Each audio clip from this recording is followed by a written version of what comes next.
జై భవాని, జై జై భవాని. ఎరుపంటే ఎవరికి భయం? ఇది నా తల్లి భరతమాత నుడిది సింధూరం. అఫ్జల్ ఖాన్, ఈ శివాజీతోనా నీ ఆటలు? నా సైన్యాన్ని ఎదిరించలేక, సిగ్గులేక సంధికి రమ్మంటావా నన్ను? ఇది అసంభవం. నేను సంధికి కాదు, నీ సమాధి కట్టడానికి వస్తాను. నా దేశం సంపన్న దేశం. మా దేశంలో సంపదలను మొత్తం దోచుకున్నారు. దేవాలయాల్ని కూల్చివేశారు. పవిత్ర గ్రంథాన్ని తగలపెట్టారు. ఇంకా చాలు, నేను వస్తున్నాను. కాచుకో అఫ్జల్ ఖాన్, నీ చర్మగీత పారే రోజు వస్తుంది.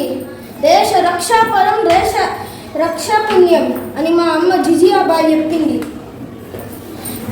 నేను వచ్చి నిన్ను వధించి ధర్మస్థాపం చేయడానికి వస్తున్నాను. ఈ వీర శివాజీని ఆశీర్వదించు మాట, ఆశీర్వదించు.